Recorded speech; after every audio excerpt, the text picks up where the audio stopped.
Ladies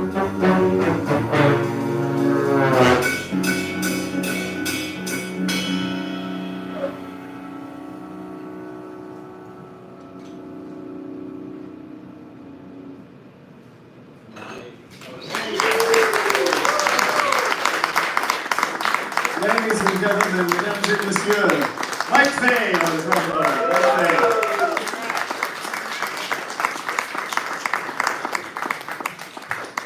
That is a piece that goes back a few years. It's called Blowout Prevention. It was actually something that I wrote for my compositional mentor, Bob Brookmeyer, to play with us. And unfortunately, we never got to record it together. But it still exists as a tribute to Bob and as a vehicle for some of the great trombone players in this band. Mike tonight and Ryan Keverly played it last night as well. I'm fortunate to have such incredible musicians here with me in this secret society. We're going to continue now with another tribute to someone who is very important to me and important to this band. It's a former member of this group. A trailblazing trumpet player by the name of Laurie Frink. If you guys don't know Laurie, Laurie was a pioneering lead trumpet player in the late 70s and early 80s. On the jazz scene, she played with Benny Goodman Band in Benny's later years, and Buck Clayton Band, and Jerry Mulligan, and had this wealth of experience as a lead trumpet player. And then sort of later transitioned into being a real brass guru and a teacher, celebrated teacher of the New York jazz community. Sadly, Laurie died just over 10 years ago from cancer of bile duct, but her legacy lives on, including in the Laurie Frink Career Grant Award given to outstanding young trumpet players every year. And we're fortunate enough to have a very worthy recipient of that award, Summer Camargo, featured on this next tune, my tribute to Laurie Frink. This is All In.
Give it up for Summer Camargo.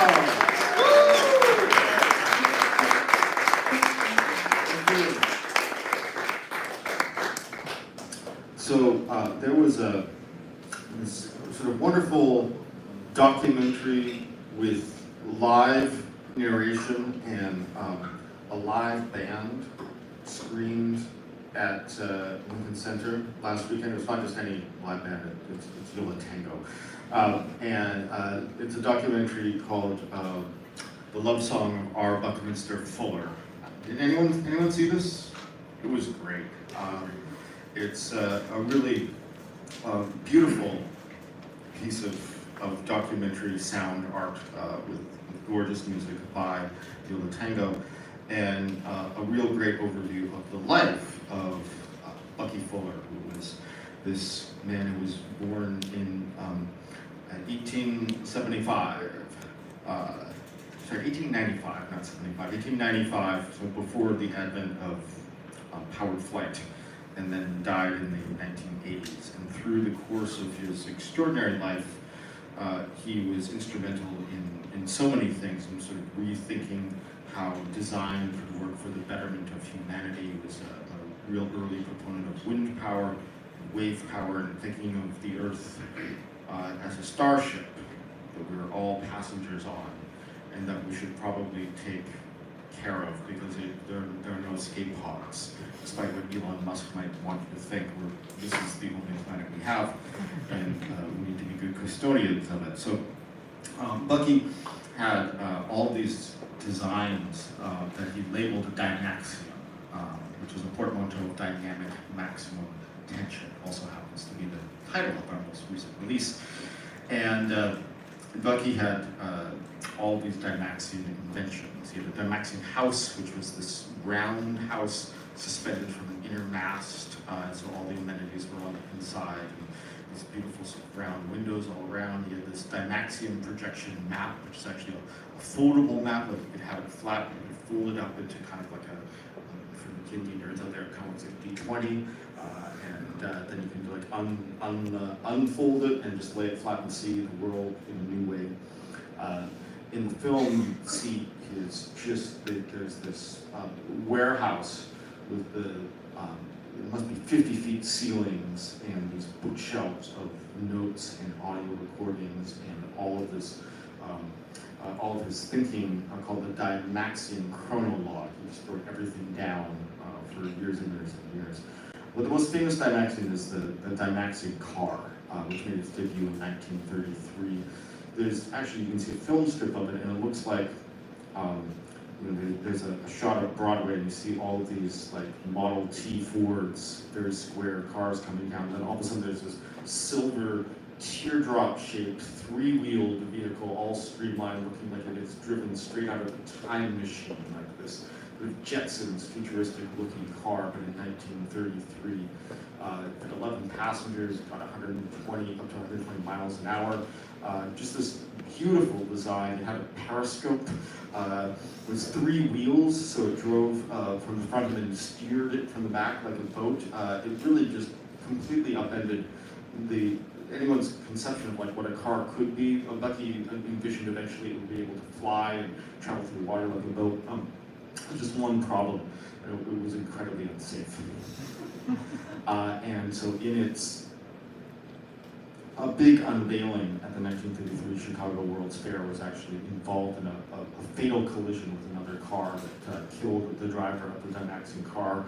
And that was kind of the end of the Dymaxion car as a going concern. It never went into mass production after that. So this is this story of kind of, I feel like as artists we sometimes have this beautiful imagination in our head and a great idea of what this thing is going to be, and sometimes it ends up crashing and burning quite badly.